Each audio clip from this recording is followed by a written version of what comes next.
Do you have a great idea? Have you sat there and thought to yourself, what if the author took the story in this direction? Or maybe you sat down and thought, what if I combined Brandon Sanderson's Mistborn with Terry Pratchett's Small Gods? What if you thought about, could I rewrite the story of Hercules with modern day characters? Chances are, if you clicked on this video, you have an idea that's kicking around in your head. Now, hopefully I can show you how you can take that and turn it into the book that you've always dreamed of reading. Hey guys, welcome back to another YouTube video. I am the author of the Archon's Mark. After 4 attempts at writing a novel, this year I finally succeeded in completing volume 0 of the Archon's Mark. Writing a novel is something that anybody could do, but there are certainly pitfalls on the way, and with this video hopefully I can give you some tips on what works for me and what you might be able to do differently. First thing, and this is the advice I'm going to tell every single one of you, writing a book takes discipline. If you're not prepared and expecting this to be work, you will not be able to write this novel. It takes time. It takes lots of extra hours. If, like me, you're working a job, you've got other responsibilities, you have to put time aside. You have to make time to write this novel. Whether that's 4 hours on a Saturday, half an hour in the morning, 1 hour before you go to bed.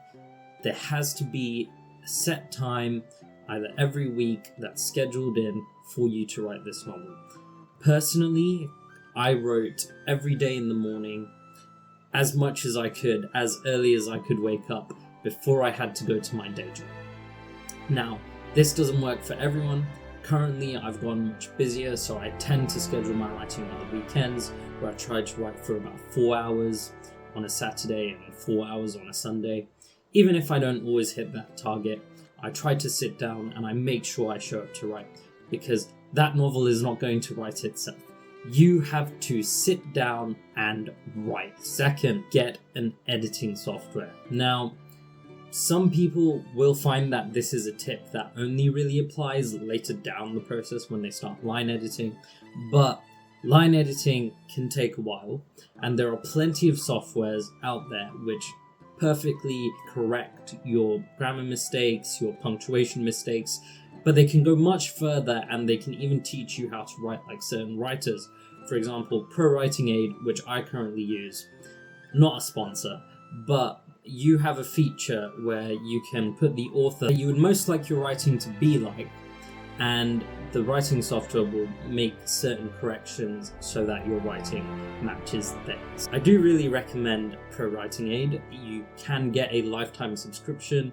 It costs about £400, which is an investment, but hey, nothing's for free, and you can get a monthly subscription if that is what you wanted. Tip number 3 is ask for help. When you write a novel for the first time, it is going to be daunting, it is going to be scary. You're not really going to know what you're doing.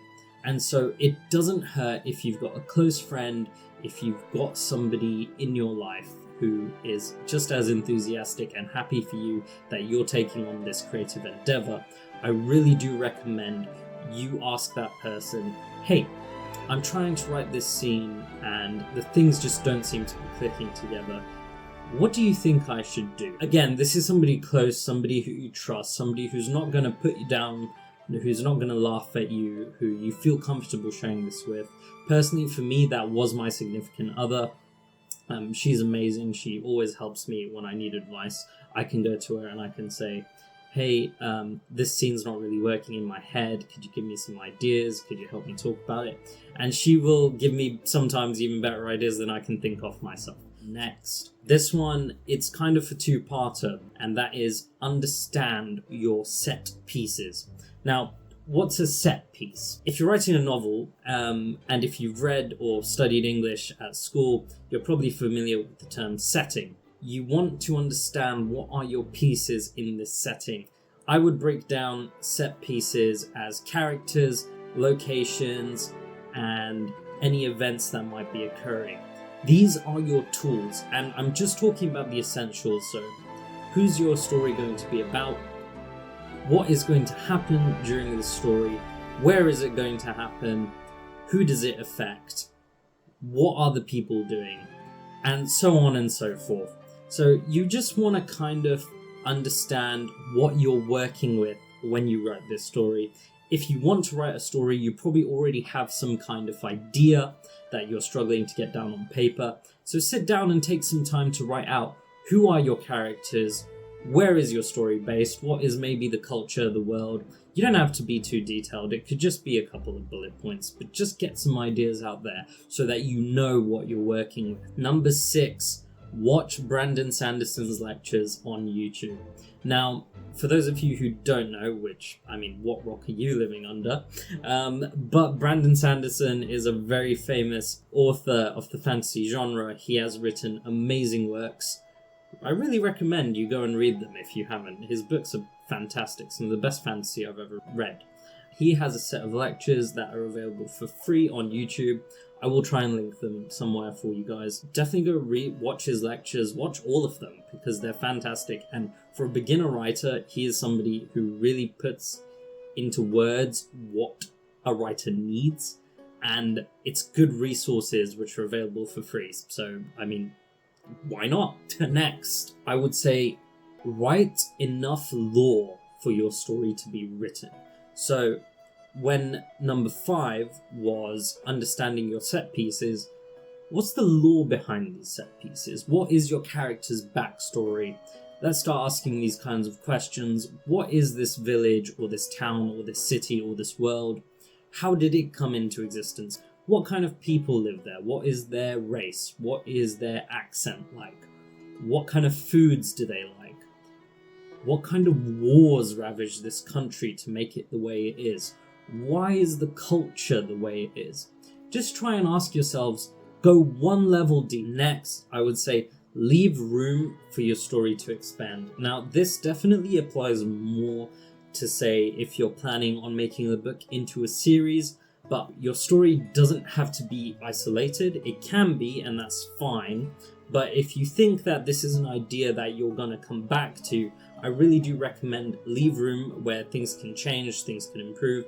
Just knowing that there's a world outside of where your story is taking place. Not only does it make the world feel way more realistic and way more interesting, but then eventually, maybe when you decide to write a sequel, you already have these pieces in play. Maybe there's a war happening in a distant country. Maybe there's a port nearby that sails to faraway lands. And you can sort of pull on those threads that you've created and go there with your characters. Or maybe write entirely new characters. 9. Use any resource at your disposal. You don't have to throw money at the problem to make it work for you. What I would say is that writing a book can be difficult, and as a newbie author who I'm going to assume has not had any experience in writing a novel before, it's confusing and it's hard. So what you want to do is you want to just find anything you can that might be able to help you, and don't feel ashamed, just fucking use it. Who cares? It's free. If you can get it, just use it. One thing that, if you've just say written a chapter, what I do sometimes, but if I don't have beta readers, or maybe I just want feedback on a chapter, but I might just send it to ChatGPT and I'll say, could you give me some feedback, like a developmental editor, on how this chapter went? And ChatGPT will give you some feedback, and it's free. I mean, so why not? And people might hate on AI, but it's not like I'm using the AI to write my novel. I'm just, getting some validation, I guess you could say. And it's nice to hear what your book sounds like from another perspective.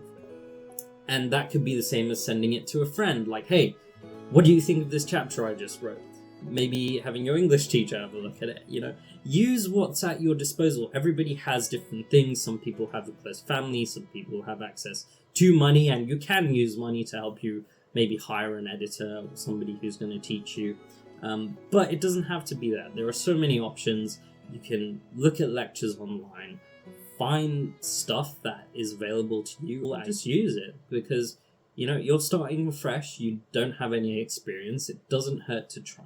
Next one. Now, this is going to be a bit weird, but do not write your magnum opus. So, you've got a great idea, it's multi-layered, it's complex, the characters are deep and tragic and interesting, you've got a world that just lives on its own. These are so many intricate details and the plot crosses over and it's a 1,000-page novel. Maybe don't write that for your first book. Now, I know that that might sound a bit discouraging to some authors, but what I would say is, when you're writing your first novel, you want to make sure you're keeping things simplistic enough that you're capable of keeping track of them. And my reason for this is that if you've got too many ideas, you might try and think, okay, I want to cram all of this into one book. And the best analogy I can give you is you go to your tattoo artist and you tell them, hey, I've got this awesome idea for a tattoo. I want to get a phoenix with flames and feathers and everything, and I want to overlay it with a mandala, right? And your tattoo artist is going to say, oh yeah, that sounds cool, but it's probably going to cost you 3 times as much because of how many details that takes, and it's probably going to look like shit in 2 years because all the details are going to just blur together and turn into a messy blob. You don't want your writing to turn into a messy blob. When you start your first novel, I really do emphasize, stick to either a couple of POVs, even just one POV, because I do recommend sticking with one POV, which is something I didn't do. Stick to one setting even if you can, maybe just a couple. Keep the plot interesting, but you don't have to weave so many layers into it. I would even say, maybe you have an idea for this awesome novel and you've already got the world and the characters and the ideas in your head.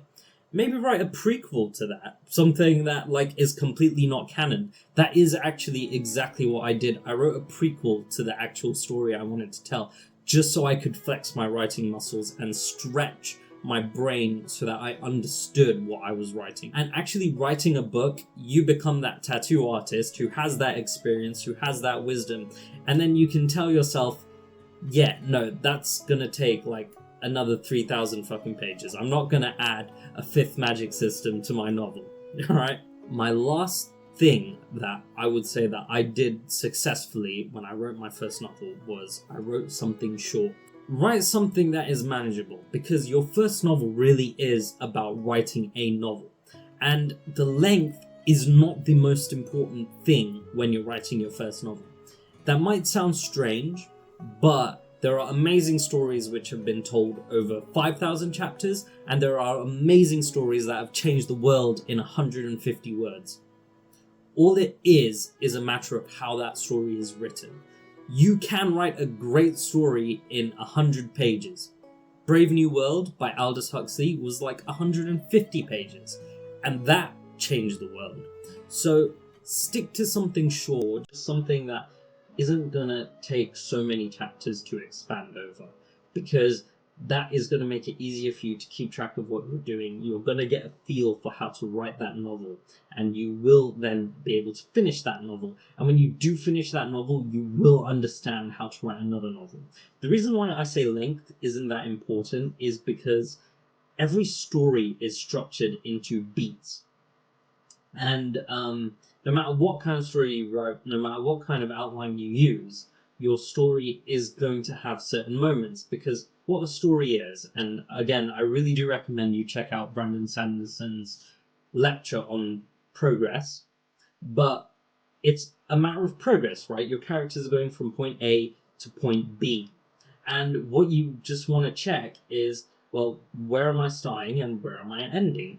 And it doesn't matter if it takes 200 pages or 150 pages, right? Because there is always a start and an end, and a story can be told over that period. Now, my first novel was about 250 to 300 pages, depends what font size you use, really, but I would say even that's a bit much. You could go half that easily. Okay guys, thank you so much for watching this video. If you enjoyed or you'd like to see more content on writing tips and video analyses and video essays, please do consider subscribing to this channel. Click maybe here or here on my recent video and maybe a video that YouTube recommends, or maybe I will tag a video essay that I've mentioned previously in this video. So thank you very much, have a nice day, and thank you so much for watching.